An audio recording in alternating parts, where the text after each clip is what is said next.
Yes, so I think we are ready to start. Okay, so welcome all of you wherever you are. We're gonna have a beautiful talk today, which is gonna be led by Brigitte Grof and Paula Guzman. I'm gonna be a helper in terms of translation if it's needed, and also present them and also the questions that are gonna be um, talked about or discussed about. So first, Brigitte, she's married to Stan for several years now. She's a really advanced psychonaut, a therapist. Um, Also, her work related with art. We were talking about the recent PhD, but a much longer work related with art in terms of psychedelic and holotropic states and the healing potential of it. So, thank you, Brigitte, for being here. Uh, Paula, also really advanced psychonaut. She's as Brigitte is also helping with the GLT trainings at this moment. Paula also is in charge of GLT trainings together with Javier, her husband, and she's a psychologist, a mother of a beautiful young girl, and also quite an artist and um, therapist. So I want to welcome you and thank you for sharing your experiences today. We're gonna be moderating with some questions, but I don't know if you want to say anything before we start with that. I just want to say thank you, Rita, for being here. No, I know you are busy, and you, in a very kind way, you accept this, and I really deeply feel the gratitude for your attitude. Well, thank you so much for inviting me. This is very exciting, and we will have a good time together, I'm sure. Okay. And thank you, Seva, also. Thank you, Seva, for this. No, my pleasure, an honor. Yeah. So let's start with these questions that I think are great questions. Go to both of you. Could you please tell us a little about the meaning, of perinatal unconscious, and what are the difficulties or challenges that can arise in that space? I don't know who wants to begin. Well, I could start. It's okay. Yeah, Paula? Yeah, well, sure. I think when you do these inner experiences by breathwork or psychedelics, then you could experience the perinatal level that Stan has described, and we really recommend everybody to read The Way of the Psychonaut, that you get equipped to what awaits you there, because Stan is really outlined the psyche in a way that was not described before, and when you reach the perinatal level, that's really a very powerful emotions and sensations that you encounter that could not explain from biography, so there are the different stages of the perinatal experiences, and you need a good sitter or facilitator if you enter these states, because you can encounter feelings of choking or feelings of going crazy or dying or things like that. I mean, especially with high dose psychedelic sessions, you would really want to have a good experienced person with you to help you through these challenges, and eventually this can clear up, and you can have it's a very powerful spiritual death and rebirth process. It's not just reliving birth, it's actually the opening into the transpersonal on spiritual level. And it's, these other cultures, indigenous cultures, they had shamans to accompany these states, and we as the Western culture, we don't know about that. So it's really the merit of Stan to discover these experiences and to describe them for us, or others who follow, that they understand that they are in a process, in a development process. that is very deep and very ancient eventually. So that would be like a little introduction from my side. Paula, would you like to say something? Yes, completely agree, like all the people know the importance that have the infants, not the first years of our lives. All the people talk about that, and nobody question how or put it in doubt that a trauma in your first years of life, it's heavy, but the people really don't know the importance that have the door that we enter in this world, and the all our life is related in some kind of um, amazing synchronicity in our birth. So it's like the Buddhists said that all our lives, all the times are in one time. Like that moment of our life is really the word matrix is a really, really good word to describe this, like an imprint that we have at the moment of our delivery in this world. So have the map and the possibility to go there it's a gift that no many people know. And it's a very, very interesting to have the possibility to talk about this and to give the people the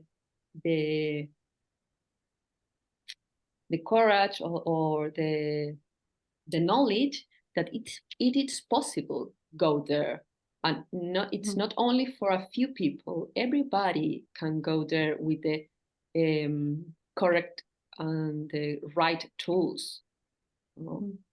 So yeah,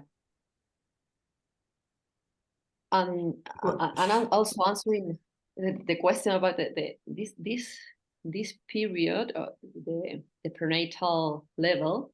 You can divide in 4 times. The time like the pregnancy time, that is the longest time, like 9 months in the or less or more.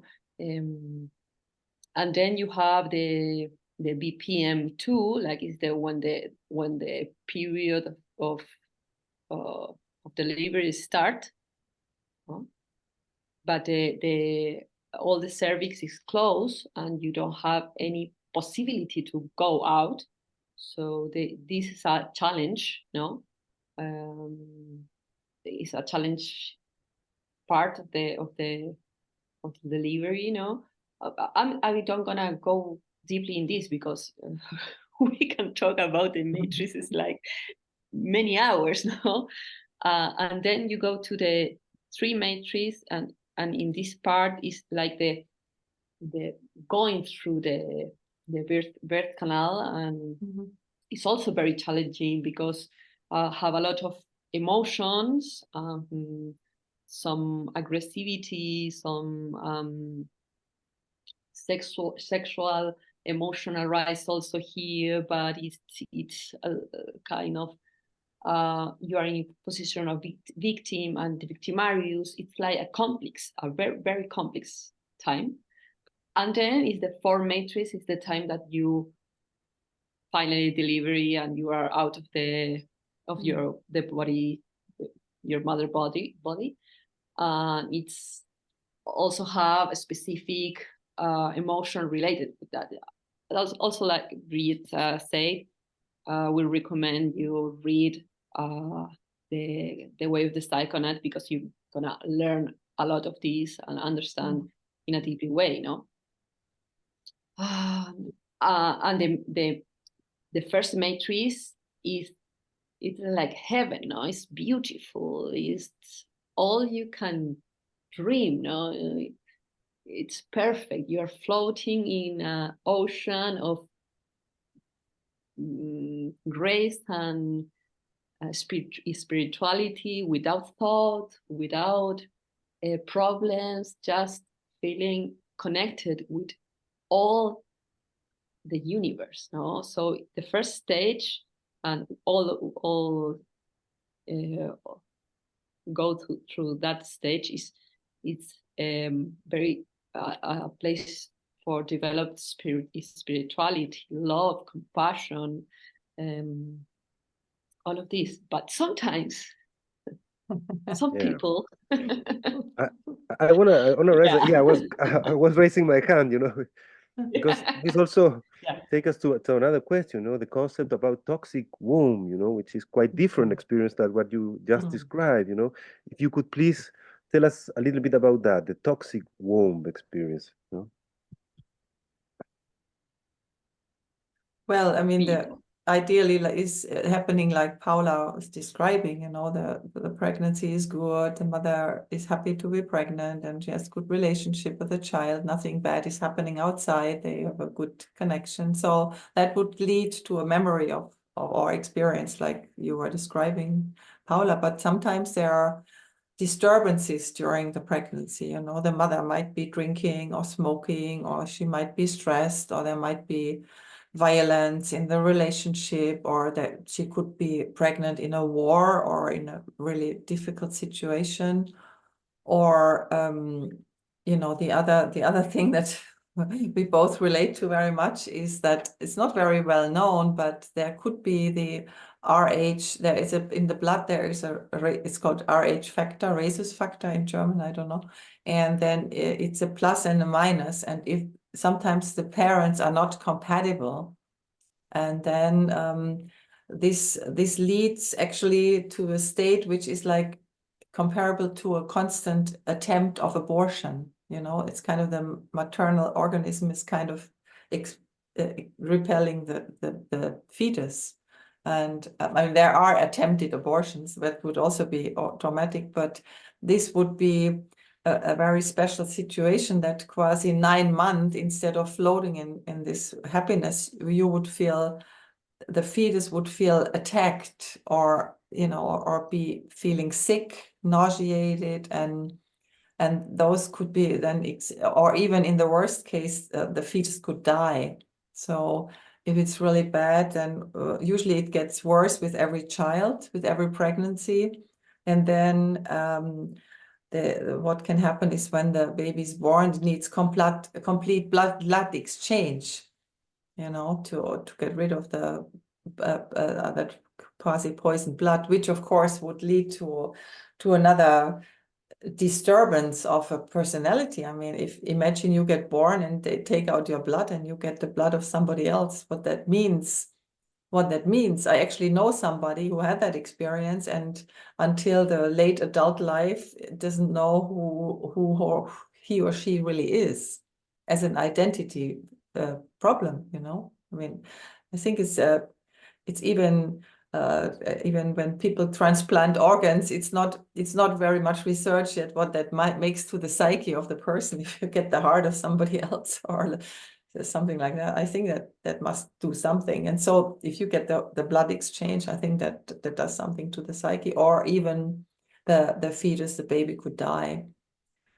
And in the holotropic experience, that would be like, instead of floating in this unity or so, it would feel like polluted waters, in the bad nature, polluted waters, or it would feel like would make a paranoid feeling, because there's the water and there's the attack. You don't know where it comes from. It's not like somebody comes right as a solid threat, but it's everywhere, kind of paranoid, extremely paranoid feeling. And what I said, also the extreme nausea that could go on for 9 months, basically, and then the special effect. I don't know if we already mentioned that here, Paula, what happens when you have these experiences. Yeah, maybe I wait. So yeah. It's a very complex stage, because it's supposed that it will be great, For example, in the second stage or the third stage, it's supposed it's challenging, you know? But this Yes. stage is supposed is the blessing part of your of Yes. your of your time, no? So when you have problem here, it's like, what is going on? No, it's not the Not a contract good that start. Yeah, it's not a great yeah, not a- start. yes, yeah.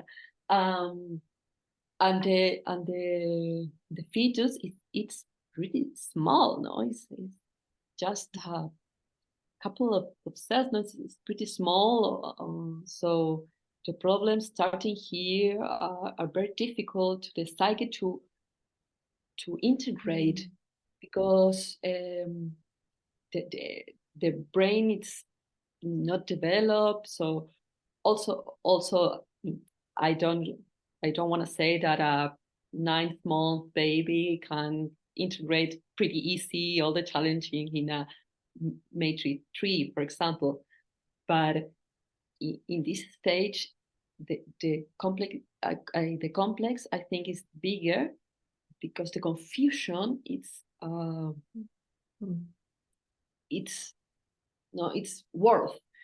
In my case, the problem was Cooper T. I don't know if you say in English Cooper T. The DIU, the contraceptive. Like an anti-concept device made of copper? Yes. Like with a Yes. T shape? Oh, the Yes. yeah, I know, the spiral or the T. It's like looks like a T with a copper in there. To put it in the uterus. Yes. Yeah. And you had that? So my mom have that device like 2 or 3 months. No? With you being in there. Oh my God. Yes. So the first 3 months was very challenging because I always like I do in a situation between life and death. So because this like as you say the problem with the blood, that the mother's body attack the fetus. In this situation, it's like a inhospitable place. It's like everything is covered with copper, so it's not a place to have a baby. Wow. So you did yeah. not have the RH problem, but you had the copper thing there. Is that what? Yes, the copper thing. So my first 2 or 3 months was very, very, very difficult. Horrible. Okay. Yeah. Yes. I think that also, I mean, for me, it leads to a question. So when did you started exploring this kind of deep exploration with holotropic states? How was the beginning? How was the first, or how did you start?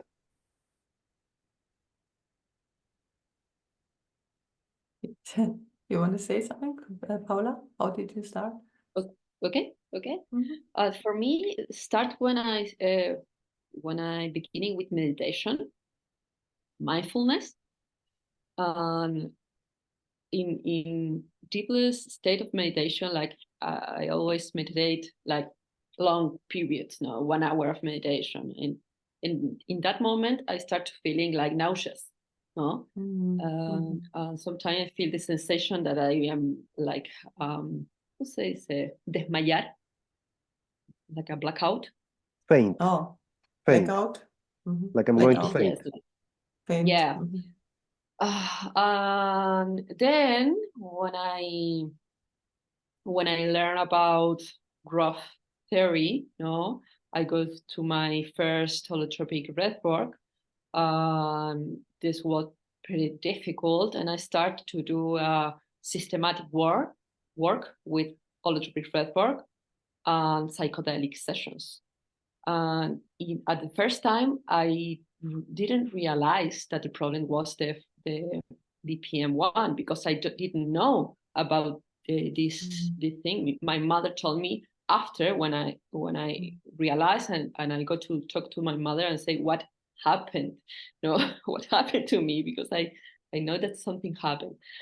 But at the first time, the first session, the first year, it was only difficult experiences and really a lot of confusion.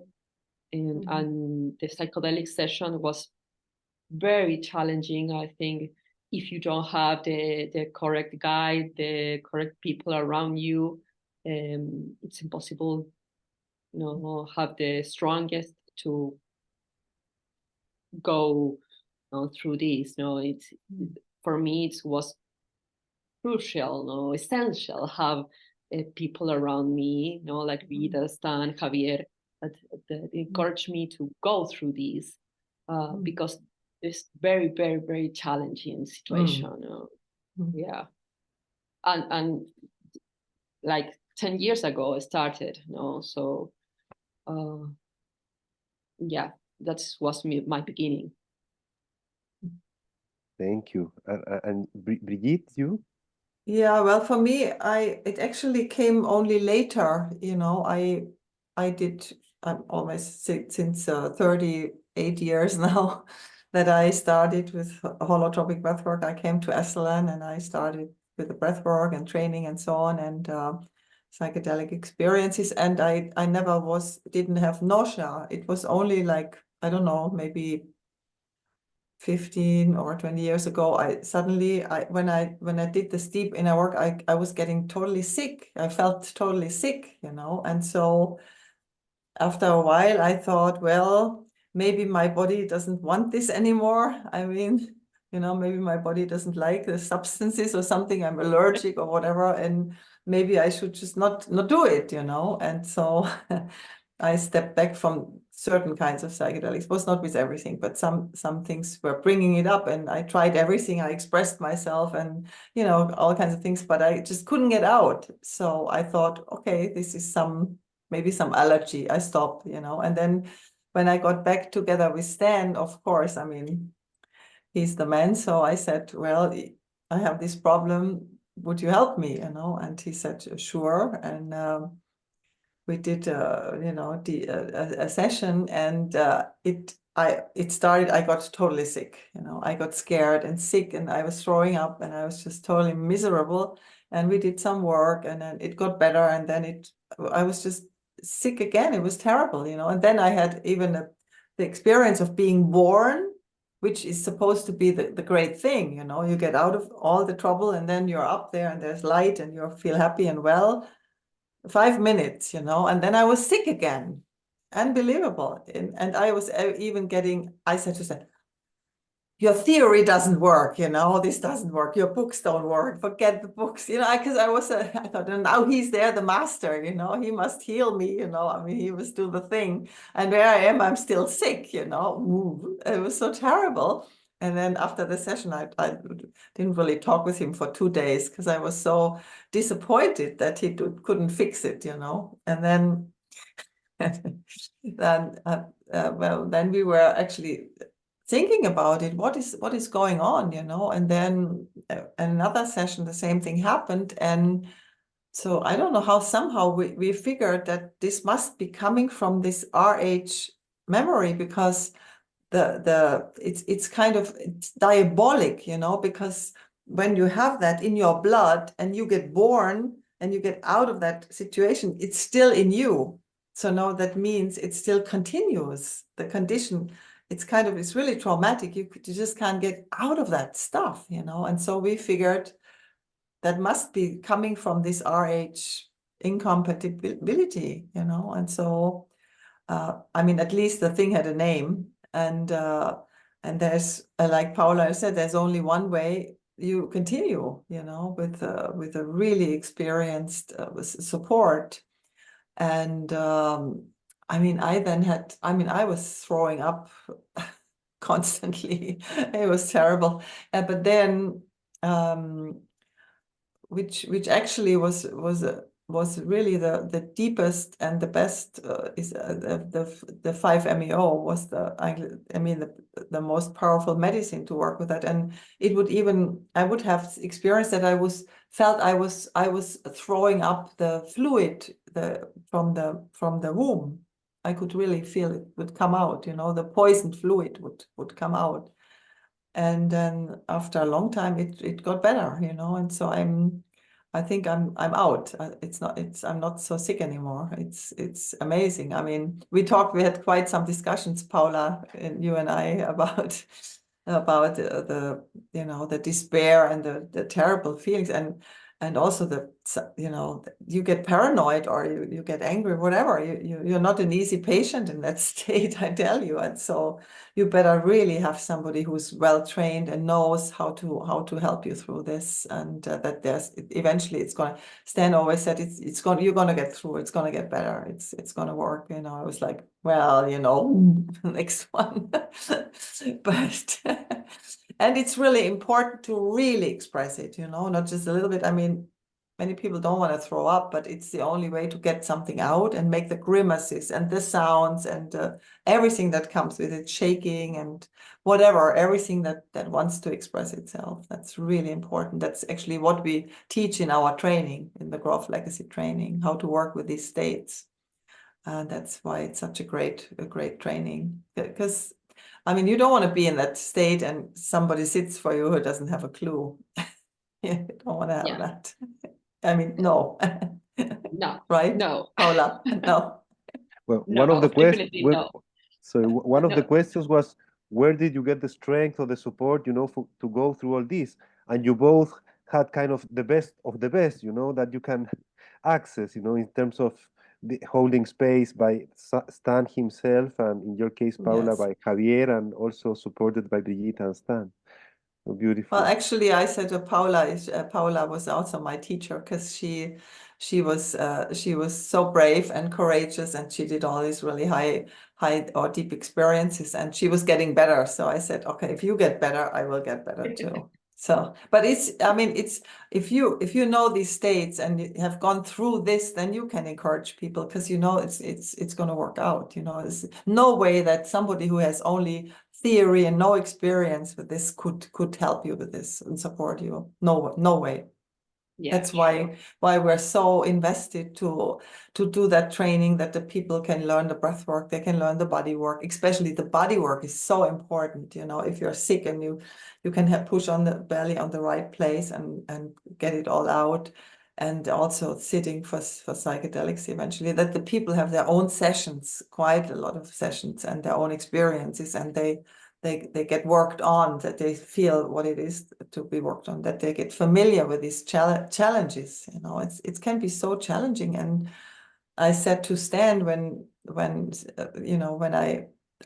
I'm sometimes in the pits in these states, and so I said, I mean, how could you have the courage to do this work with people with a substance you didn't know anything about, and the people were like dying.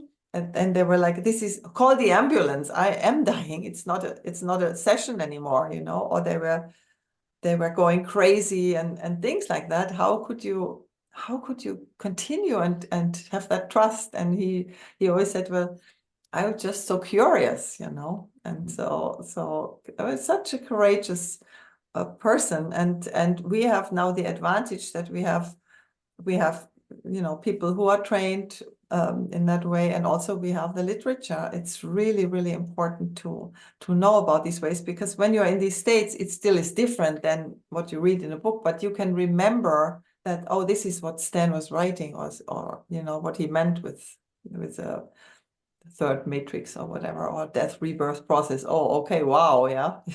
So but you always know that wherever you are, that you can continue. And the worst is that people, when they're in a difficult place, they try to stop it, or they would get a tranquilizer or so, because then you cement it. You could cement it for 20 years in that place, and you have to go through that, and therefore you need people who can encourage you and make you feel safe to do that.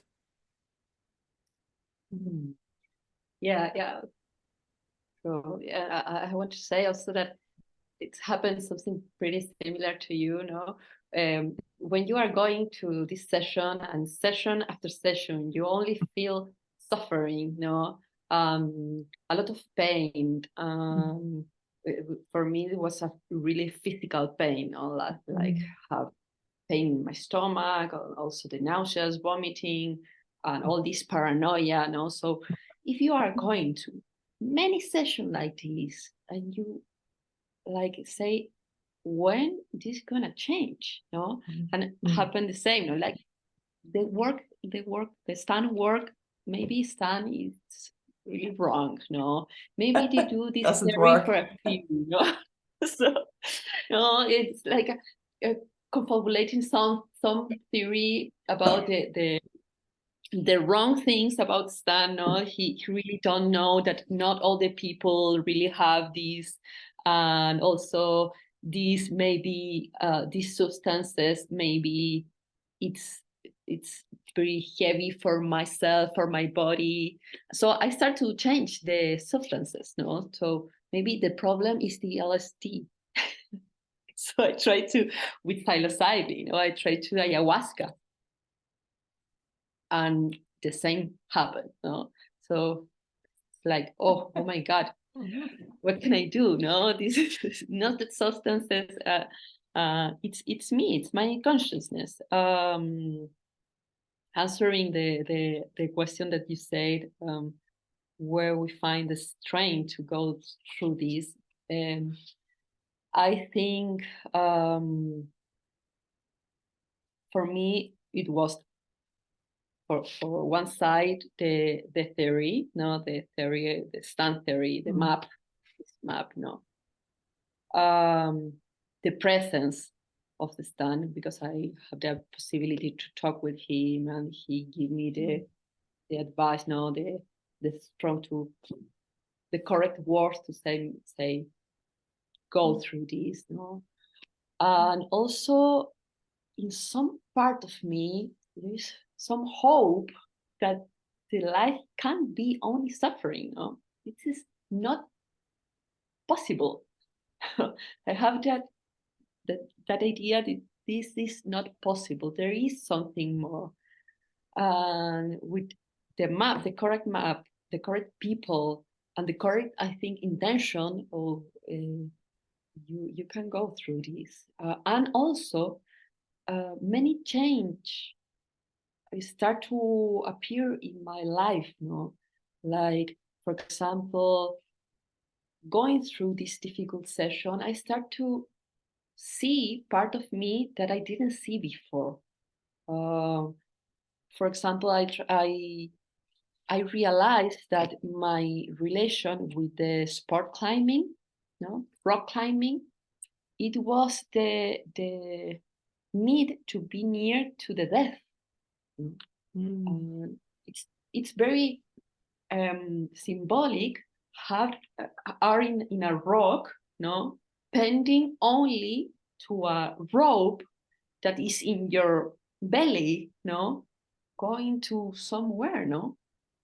And for example, see that, or also my difficulties to going through deep relations. No, I have few friends, and my all my relation was pretty difficult in terms to go deepest. No, and when I start to do this work, I realized that it was my difficulty to open myself. So also all this change, all this little and big change, give me the courage to say, okay, something is changing. I don't have this openness and the spiritual things and all the highlight and everything, and at least not at that moment. But I have these plenty and important changes in my life that are given to me a more easy way, or easy way to be in my own body, in my own soul. Well, and I think Paula, being pregnant and giving birth, I mean, I don't know what this would have looked like 10 years ago with all that trauma in your system. I mean, from what I hear or know that you're were enjoying the pregnancies and also the relation with your child, and the birth was okay and everything. But I mean, I don't want to imagine what that would have, a pregnancy would have brought up 10 years ago, you know? Absolutely. If I look at all this situation, all this experience, hard experiences, and I see the results, and I see the moment when this translate to a positive matrix, positive coex. I think I can go through that like 20 times again if it's needed to go to this. No, really my life changed. No, it's not in a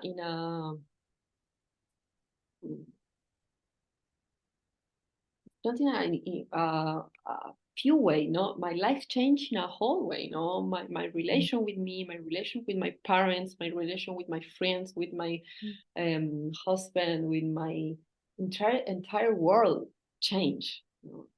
So if the difficulties are the path to have this sensation that I'm feeling now in my life, I can go again through this again and again. That's so beautiful to hear, Paula. I want to say that, I mean, my deepest admiration to both of you, you know. And also, I'm curious about more specific process, you know, maybe some images that you had related to this going through these difficulties in your pregnancy, or some, you know, emotions. Can you go a little bit deeper in that, please?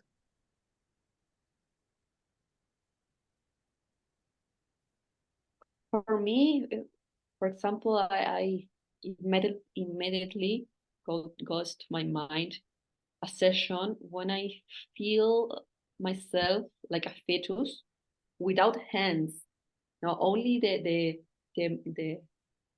hands, but without fingers. No, so it's a pretty earliest time of the pregnancy. No, and I saw myself in that kind of fragility, no, floating in this ocean, and also images like poison, no, and like all the sufferings of the animals and all stuff, like for example seeing I don't know in English where the cows go die, no, matadero, The slaughterhouse. Oh, okay. slaughterhouse, no, for example image of slaughterhouse, or images like a snake goes to me, attack me with the poison in their teeth, no, the teeth, yes. What a lot of images that when I read the toxic matrices, it's what I have this. It's like really describe it by Stan, no? Some archetypal images also, and yeah, but I think that the most that the image that more impact to me, it was this one, several ones when I feel like a fetus without hand, without eyes, not eyes yet. And then after the session, after like many years, when I have pregnant, I start to learn more about the stages of the fetus, and I realized that it was the first 4-5 weeks of the pregnancy. It's like very early.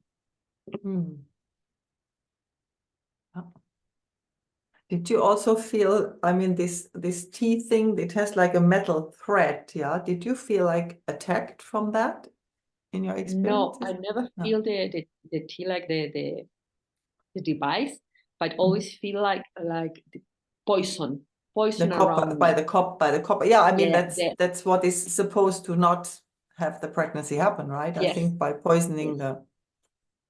Yes, the poison, and was the title of my experience, poison. But you know, you are so strong to live through that. That was supposed to not make you live. I mean, that's in a way was not pleasant start, but it would say something about your strength and your energy. I can imagine. Yeah, absolutely. No, it was I want to live. This So is my decision. climbing a mountain is nothing to what you did in the first months of your pregnancy. You were holding on, you know, like.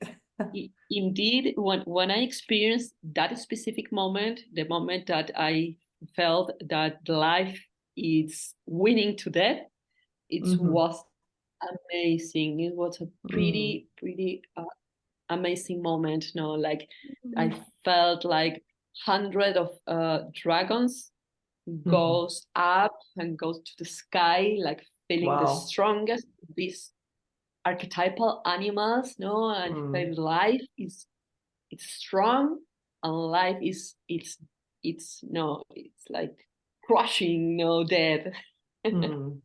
Right. That was a very beautiful session. Wow. Pretty good. Yeah. Beautiful. Could you share us a little bit, Brigitte, too, about your own process? How did it, I mean, you've already, but did you have some images, some particular emotions related to the experiences? I didn't really have images. It was, for me, it was mainly physical. I was just sick. I mean, I was just sick in my whole being, and I couldn't get out of it for a long time, you know. So it was a little bit like with Paula. Oh my God, another session. Why do I have to do this again? You know, it's like normally when, you know, when people have sessions, they go through something difficult, and then there's a good outcome, and then, you know, it's worth it. And then, I mean, the worst is when you go through a lot of terrible stuff and you don't have any good outcome. It's just like it just ends, you know. Is it over yet, you know? And so that's really very, very, very challenging. And if it hadn't been for Stan, you know, to keep me going, I think I would have given up in a way, you know. But I was, of course, trusting his I mean, if I don't trust him, who would I trust? So I have the expert at home, and his love and support was kept me going, and that's what helps, you know. And when Paula, you had Javier, and we have each other, and we have the whole community in a way. So that was really that's really my gift in life. This love and support I experience with him, and makes up a lot for you know, difficult start. But I mean, for me, this, I mean, I had 9 months of poison, of course, and then being born with a poison. So for what is for me, I have basic, you know, I have a not easy, the basic trust that you would get when you have a good pregnancy, you have a good positive feeling. And so that's probably a lifelong challenge to work on that. But so I feel like this is a form of PTSD in a way, you know, a post-traumatic stress syndrome in a way. And for me, what is very helpful for me, besides bringing out the stuff, is actually MDMA, or a combination with MDMA, because what that does for people who don't have much positive you know, imprint or memory as a basis, it does help you to establish a positive relationship with your energy, with yourself, with the universe, with the divine. So I think this is a very, very helpful therapeutic tool, and it's I mean, it is used in the PTSD with the veterans of war, and you can combine it with several substances that can help where there is a lack of that positive memory or so, to help to give a, you know, some positive aspect in there. I mean, I still would do what Paula is saying, just the really the sessions, you know, without any mellowing, and just really go through it. but still as a additional, you know, way of sometimes doing sessions. It's been very helpful for me to learn about beauty and my positive energy, and of course to have a wonderful partner in these sessions who loves you and holds you and, you know, gives some positive input is also very, very healing when you're in the regressed state. You know, we call this the body work by omission, for a state of omission. You know, if something was missing, if something was commissioned, something was done to you and you can bring it out of the system, that's one thing. But if something was missing, and then the only way for some healing is when you're in that, actually in that state where it was missing, when somebody is there who's really loving and holding you in a very loving, supportive way. So I think that's a very important way to go, and also the what can sometimes not so easy to merge into the spiritual, you know, because it's the same, like Paula was saying, if you have a basis that you had a very good first matrix, that's a very spiritual union with the universe, with the mother, with the ocean, and so on. And if that was disturbed, like in my case, it's also, you know, a probably lifelong process to work on, to establish that, compared to somebody who has had that positive basis. But we know these tools and we know what to do with it, and so I feel very blessed, and that I have these opportunities, and you know, my life, when I look back, what so much magic happened to me and so much wonderful things happened to me. So I'm very grateful. Beautiful. But Paula mentioned, for example, the impact that had on her these sessions in terms of reviewing, you know, her relationships, the way she sees life in a way, you know. And I understand for you has been also the case, you know, in regards of this kind of trust or basic trust. Have you experienced any change? Have you seen yourself in a different position after going through these sessions? Well, I mean, for me, it coincided with my marriage to Stan, so I can't really tell you what is what, you know. But it's certainly, you know, it's certainly a wonderful blessing to be loved unconditionally and to love unconditionally, and so maybe this has also coincided in a way, you know, that I can't really say which is which, I have to say. But also I can say there's always ways to open up more, you know. I think it's opening up to love is a very subtle thing. And for the way I grew up or where I come from, I'm amazed that I can take that love that is happening. But you know, sometimes people who didn't have that in their life, then if it happens, they want to destroy it or they run away from it or things like that. And I don't have that, so I'm very happy that we can open together to this blessing of that unconditional love. And I know that I could even open up more, you know, there's more potential. Like also Paula was saying, there's always more potential, and that's why it's a joy that to continue that inner path. You know, it's sometimes people say, "Oh, are you still doing this inner work?" And I'm like, sure. I mean, if I would be jealous if I would work with people and I wouldn't do it for myself. And you know, in our culture, sometimes people take more care of their cars than of their souls.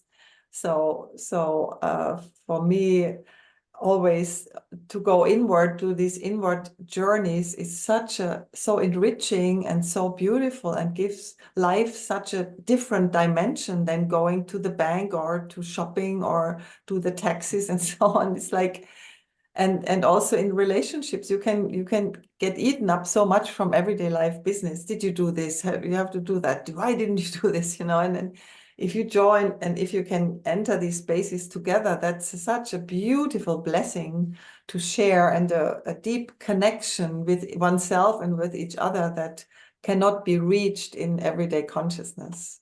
So that's the blessing I feel, and I'm on the way. I'm not enlightened yet, so I don't know if I'll ever be. But you know, I just keep researching, and I'm also always so amazed about the creativity of the inner healing intelligence of the Shakti. I just love the Shakti when this energy in us gets activated and brings such a creative ways, you know, from healing and insights. You can get incredible insights about what's going on, and so it's just such a valuable other part of life that I wouldn't feel complete without it, you know. So I just, it's just a wonderful way of life.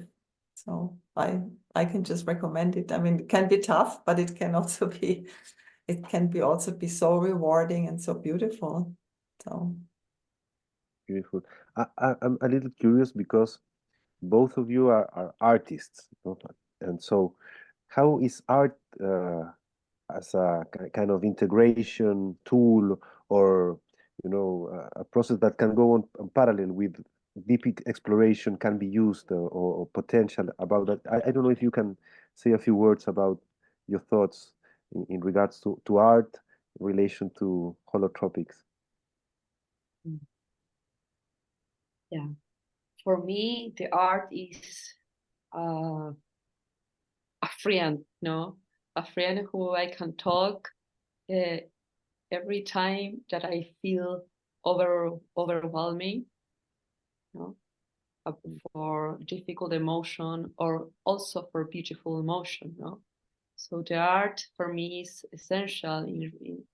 I use art from that I was a little girl, no, and when I have strongest feeling of desperation and fear and anger, I use art to express myself in a positive way. No, there's not when I saw my old drawings, yeah, drawings, drawings. uh, drawings. Yes, I see that there are not too much light in there. No, they're very dark. They're very reflect suffering. No, but for me, it was the the the importance that somebody looks or like my art is just the feeling to put out my emotion in is a way to express yourself. It's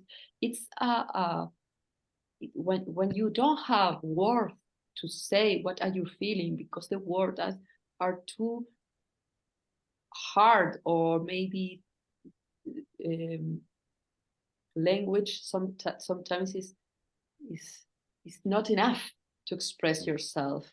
So you have the possibility to express yourself in a very deepest way, and like just put there what are you feeling, no?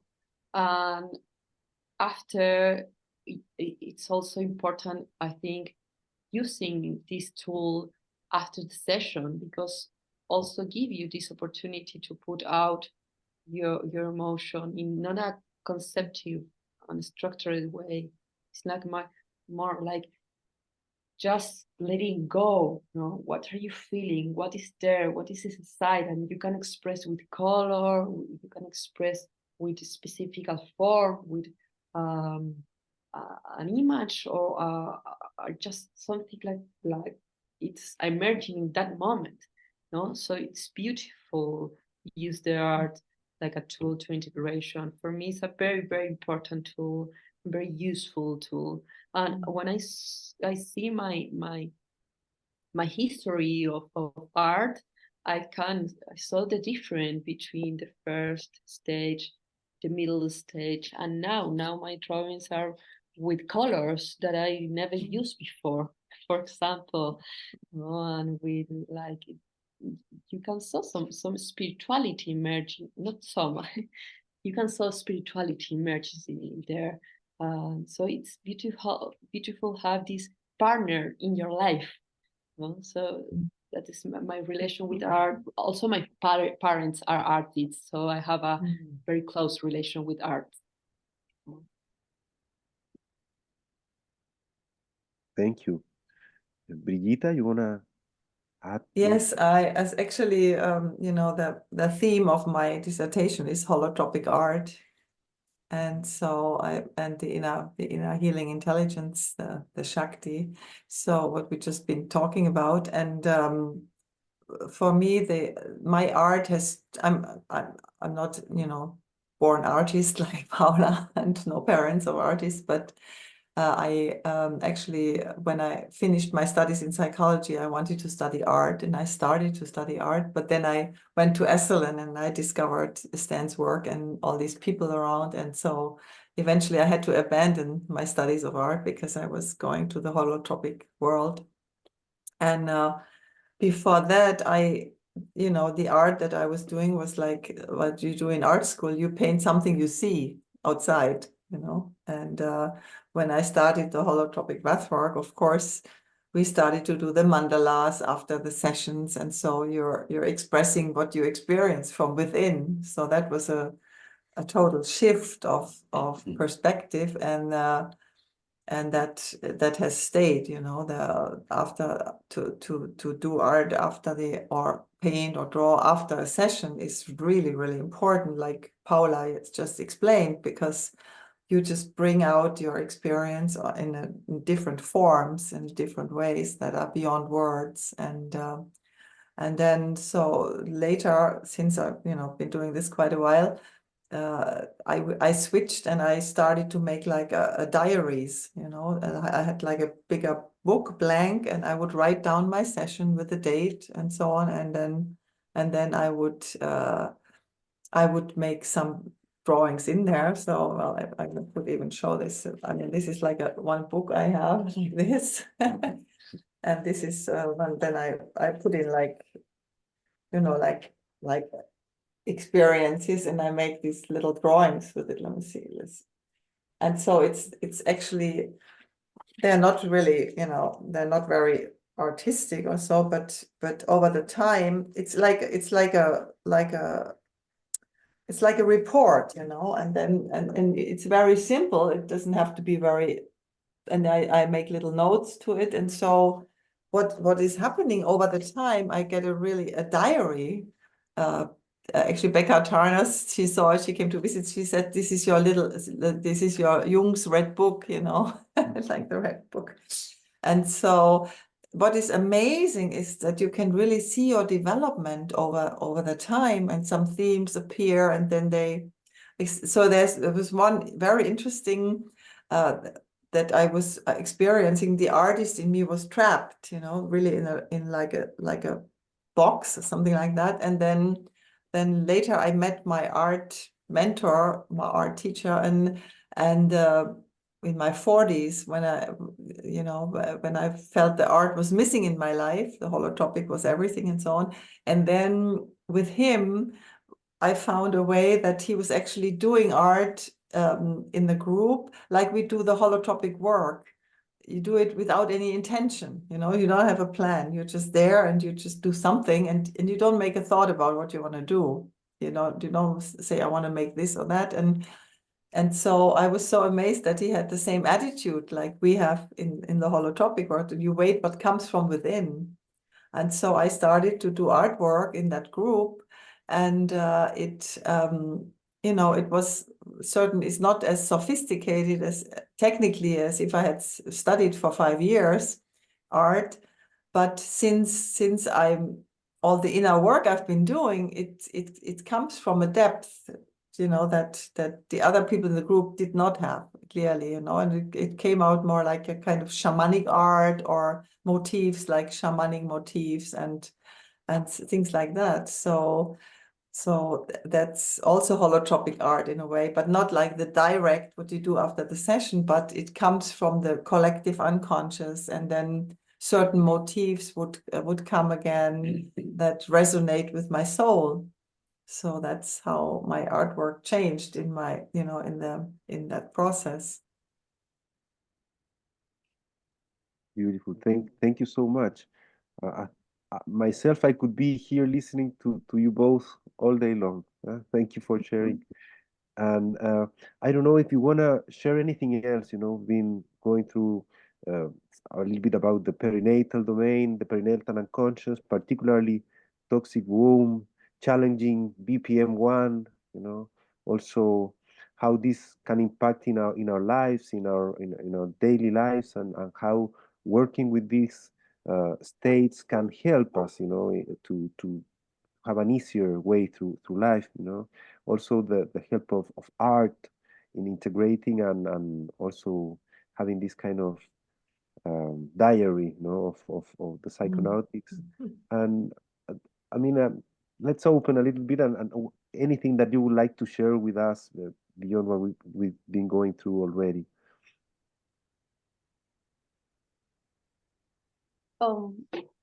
I can share something really short because I want to open the space to questions.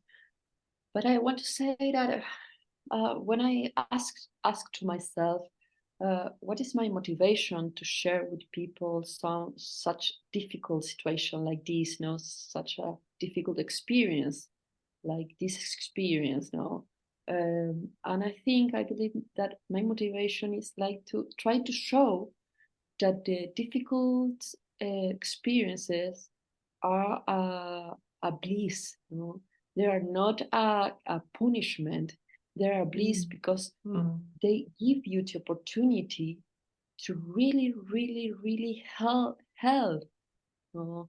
yourself Heal, to heal. Thank you. Heal yourself, in a way that you can imagine. You can imagine the result of this. So going through the difficulties of yourself, each of the time that you're going through part that are in your unconsciousness that are difficult, you are putting light there. So there is more light in yourself, in your unconscious. Each of the tears that you going como derramas. It's a tear that you cry, basically. Each tear that you shed, cry. That you spill, that you cry, are less in your body, So each of these experiences are a blessing for you, for the people that are going through difficult emotion. And it's not easy. It's not nice. It's difficult. But the results are beautiful. So that is my motivation to give the people the motivation to go through difficult part of yourself. Not sure, the positive part are very important, but also the difficult parts. And you try to not go just jump in the positive way, because here you have a gift.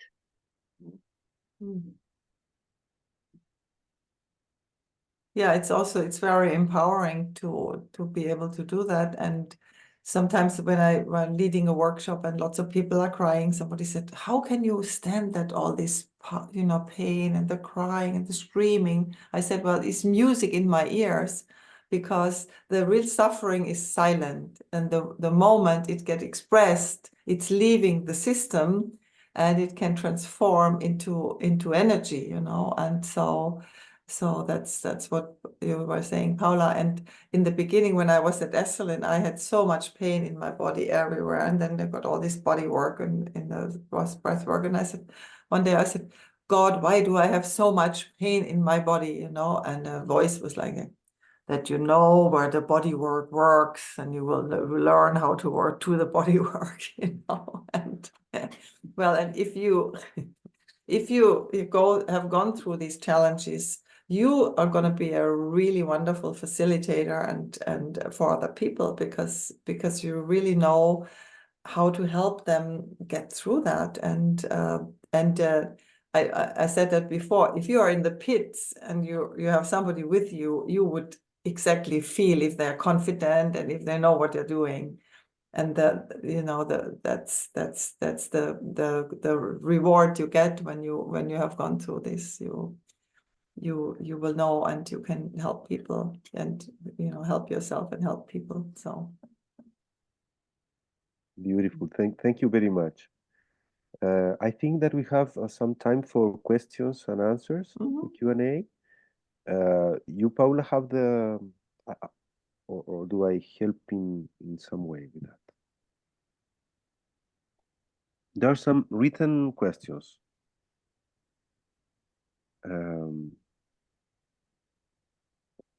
Suki, even in a toxic womb, it is possible to experience uterine bliss at the moment of conception.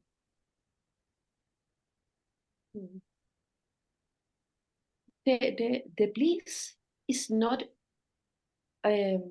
given by the uterus. It's given by your own consciousness. Because the bliss and the open space and the spirituality is not in the mother's belly, no? It's in the deepest state of the consciousness. All of the people, animals, have consciousness. For that reason, all of the people, animals, and beings have the possibility to experience spirituality. No? So if you go through a difficult, toxic womb, and you go through these difficulties, you're gonna arrive in your deepest consciousness. So you are gonna arrive in the spirituality. Okay, thank you. Any other question? I'm not able to see if someone is raising their hands. I think nobody is raising their hand. No, nobody have question. No question. No There's Suki. Suki is raising her hand. Hi.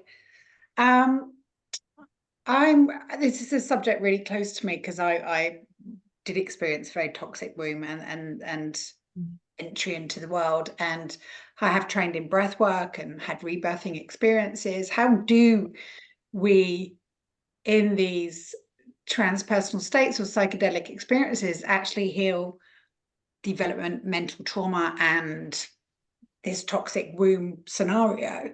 It feels like I've been on an unending path for the last 8-9 years, and quite often there seems to be more rupture than repair.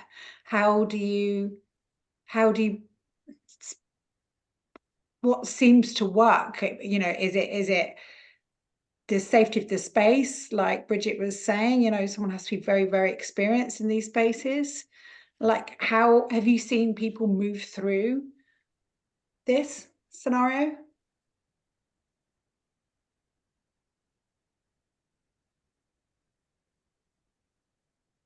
Well, you certainly need some patience. I mean, this is not a one-time thing, It can take a while, but it's really important, as I said, the safe setting, of course, and then you would choose powerful tools to go through this. I don't know what you've done. Have you done any psychedelic work, or what else you've done? Yeah, my first introduction to understanding BPM states was through breathwork training and experiences, which then gave me an indication to, I got my birth records, etc., and realizing there was a lot that happened. So then I moved into plant medicines. I always had a very, very challenging time with ayahuasca. Repeatedly went back into the medicine. And I feel that I have an affiliation, like psilocybin always seems to be quite gentle with me and playful and feels safer. But my experiences with Bufo 5-MeMO was the only time in my life I've ever experienced a complete bliss state, that oneness of and feeling that breath of like that first breath of life, and feeling it throughout the whole body. And that's the only time I've experienced that. And so I'm on this path, my own personal development and healing, but also I've been in a depth of spaces that I'm so pulled to working with others in these spaces, hence why I'm interested in your training. So yes, it seems to be working with a body psychologist, and somebody doing somatic processes with me helps a lot as well. So I'm just interested really on what combination you feel really helps people that had, you know, a really tough time in the womb and, you know, abandonment in early life. Well, for me, I mean, I can only speak for myself in here, but is certainly the body work we do in the Grof breath work, in the Grof work during the session when it's appropriate, helps me a lot. I mean, without that body work, that is special body work that we're doing, that we intensify when there's tensions and so on, and then bring out what's behind. That's the one thing. And then the other thing I just described, when there's this abandonment or missing of safety and love, then the loving care, the holding, and bringing in some positive. So the combination of these two you know, special body works that we're doing is really, for me, is everything. I mean, I wouldn't do a session without that kind of body work. Thank you. If I may add, sorry, if I may add, because I'm part of the training that is ongoing, you know, for psychedelic therapists. I think that also is super important, the group, you know. We do this obviously is an individual work, but in a group context, and the group is quite supportive. We're all going deep, you know, to as deep as you can. So the type of relationships that come out of that are really significant. And I mean, for me, was when I did the holotropic breathwork training also, you know, the bigger group, is really supportive. So those kind of, as Brigitte said, how do you say, trauma, omission traumas type of, can be really, really well accompanied, really well hold on, you know, to hold it. So that's what I wanted to add, you know, the group I think is also important. So there's a strong community connection and relational aspect to it. Yeah, perfect. Yeah, and also the set and the setting, no, the people that are in charge of the session, the people really prepared to do this, no, because the set and the setting, the preparation for the session, the integration, there are all important parts. No, it's not the same. Do, for example, take psilocybin in a wood, in a natural place that is quite nice. It's pretty different doing a therapeutic and Grofian approach. No, so I think. Sure, I think that the Grofian approach is the best to go through difficulties, and people that really know this work, I think is the best idea to do it. They really can give you the framework to work in a safe way, and they can also give you some advices for the integration, for the preparation. Also be around prepared people. I think it's pretty important. Yes, I agree. Thank you.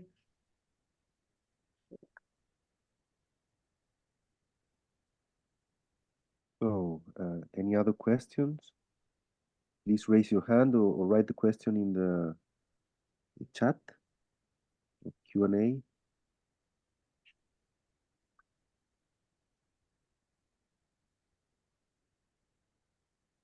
I think there's no more questions.